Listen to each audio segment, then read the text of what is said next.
Hello guys, आज की इस वीडियो में लोग क्लास 9 सब्जेक्ट हिंदी ये पार्ट का नाम है सावरे सपने की याद से most important objective question answer देखेंगे। इससे पहले आपको 2 मिनट के अंदर पूरी कहानी को समझा देते ताकि सभी क्वेश्चन आंसर को इजीली तरीका से याद रख पाएँ और एग्जाम में लिख भी पाएँ। तो पार्ट का नाम है सावरे सपने की याद, जिसका लेखक का नाम है जाबिर हुसैन। इसमें मेन कैरेक्टर है सालिम अली। जो सालिम अली बताते हैं एक मरतबा इसके एयर गन से एक गोरैया घायल हो गई थी, गोरैया पक्षी, और उसी ने इसके पूरे जीवन को बदल के रख दिया। अब एयरगन से जब घायल हो गए तो उसको बचाएं। उसके बाद ये बताते हैं कि जटिल प्राणियों में से ये चिड़ियाएँ हैं, ये पक्षियाँ हैं। क्यों बताएं जटिल प्राणी? अभी बताते हैं कि जो आदमी है ना, पक्षी को अपने नज़रों से देखते हैं, जबकि पक्षी को पक्षी के नज़रों से देखेंगे तब समझ में आएंगे, है ना।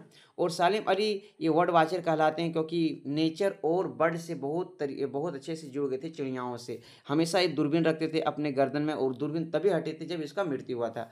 अब सालिम अली बताते हैं लाइक तहमीना इसके सहपाठी थी स्कूल में, और जब बाद में जाकर के शादी हो जाते हैं, और डीएच लॉरेंस और इसकी पत्नी का नाम फ्रीडा।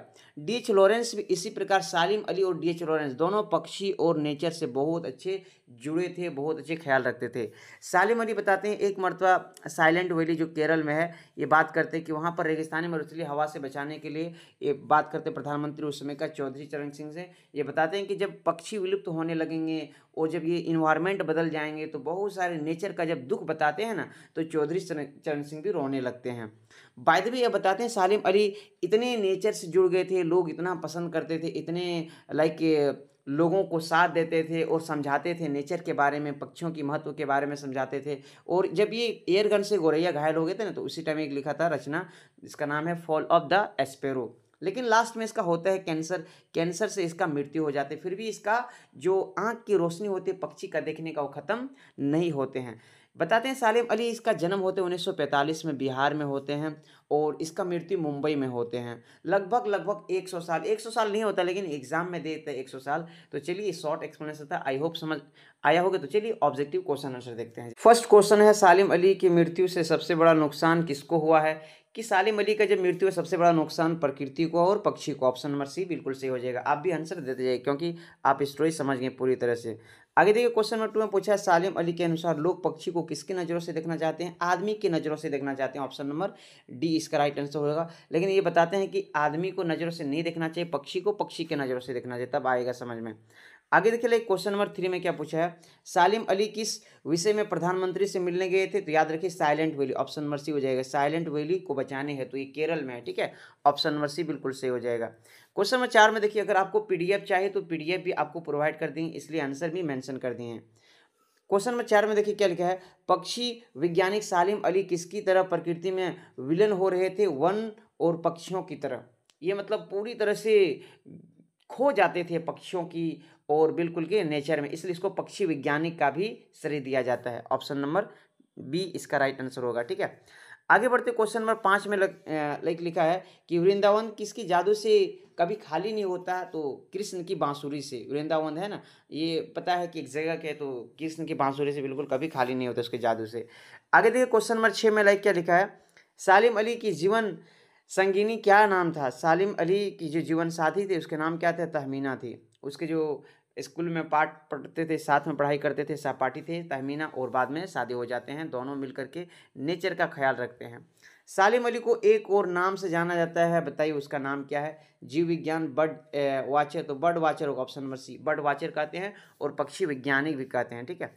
क्वेश्चन नंबर 8 में लिखा है किन क्षणों में सालिम अली बिना दूरबीन भी देखे गए हैं?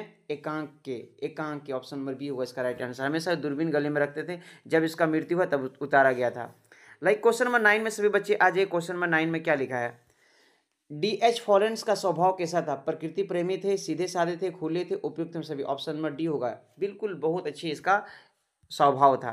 आगे देखिए 10 नंबर में क्या लिखा है, सालिम अली की पुस्तक का नाम क्या था? तो fall of the Espero, fall of the Espero था, ऑप्शन नंबर बी इसका राइट आंसर होगा, ठीक है। 11 नंबर पूछा है लॉरेंस की पत्नी का नाम फ्रीडा थी। लॉरेंस की पत्नी का नाम फ्रीडा थी। नेक्स्ट 12 नंबर में पूछा है लॉरेंस और सालिम दोनों किससे गहरा लगाव थे? तो दोनों प्रकृति से बहुत ज़्यादा गहरा लगाव थे लॉरेंस और सालिम अली का भी। चलो नेक्स्ट 13 नंबर में आते हैं। सालिम अली का ज्ञान की तुलना किससे की गई? अथाह सागर से किया गया, अथाह सागर से। ऑप्शन नंबर सी बिल्कुल सही हो जाएगा। आप भी कमेंट बॉक्स में बताते जाइए किनके लिए सालिम अली हमेशा एक पहेली बन के रह गए? जटिल प्राणियों के लिए। ऑप्शन नंबर ए, जटिल प्राणी पक्षियों को कहा गया, चिड़ियाओं को कहा गया, जो उलझा हुआ, इसका अर्थ होता है उलझा हुआ, बिखरा हुआ, ठीक है। तो ऑप्शन नंबर ए बिल्कुल सही हो जाएगा। ये क्विक रिवीजन इसलिए हम जल्दी जल्दी क्वेश्चन को पढ़ रहे हैं। आपको पीडीएफ चाहिए तो कमेंट बॉक्स करना मत भूलिए, कमेंट बॉक्स में। सालिम अली का प्रकृति में विलन होने से क्या तात्पर्य है? सालिम अली जो प्रकृति में विलीन होने से तात्पर्य है, ऑप्शन नंबर डी होगा राइट आंसर, मृत्यु की गोद में जाकर के सो जाना, ठीक है। बहुत बड़े नुकसान हुए थे लोगों को, प्रकृति को, चिड़ियाओं को इसके मर जाने से। और बीमारी का नाम क्या थी सालिम अली की मृत्यु के कारण? कैंसर थे, कैंसर के कारण मृत्यु हो गया था। 17 नंबर में आ जाइए जल्दी जल्दी देखिए। सालिम अली का शरीर किसके कारण कमजोर हो गया था? लंबी यात्राओं के कारण, बहुत यात्राएं किए थे सालिम अली ने। आगे 18 नंबर देखिए, लॉरेंस की पत्नी का नाम क्या थी? फ्रीडा थी। डबल हो गया क्वेश्चन, कोई बात नहीं, बाय द वे आप कमेंट बॉक्स में बताते जाइए। नेक्स्ट 19 में डीएच लॉरेंस किस भाषा के अच्छे उपन्यास तथा कवि थे? अंग्रेजी भाषा के थे और ये भी प्रकृति से बहुत अच्छे जुड़े थे। इसके पत्नी का नाम आपको नीचे कमेंट बॉक्स बताना है। साइलेंट वैली किसे कहा गया? तो साइलेंट वैली एक केरलाई चिड़िया को, पहाड़ों को, केरल के वर्षावन को। तो केरल के वर्षावन को साइलेंट वैली कहा गया और इसको मरुस्थलीय हवाओं से बचाना चाहते थे सालिम अली। 21 नंबर में लिखा है सावली सपने की याद पाठ के लेखक कौन है? तो इसका राइट आंसर आपको नीचे कमेंट बॉक्स बताना है। और नेक्स्ट एक सवाल देते हैं कि सालिम अली का जन्म कहाँ हुआ था, इसको मृत्यु कहाँ हुआ था, ये भी आप नीचे कमेंट बॉक्स में जरूर बता दीजिएगा। आई होप ये वीडियो पसंद आई होगी, तो इस वीडियो को लाइक कीजिए, अपने फ्रेंड्स के साथ शेयर कीजिए। मिलते हैं नेक्स्ट वीडियो में।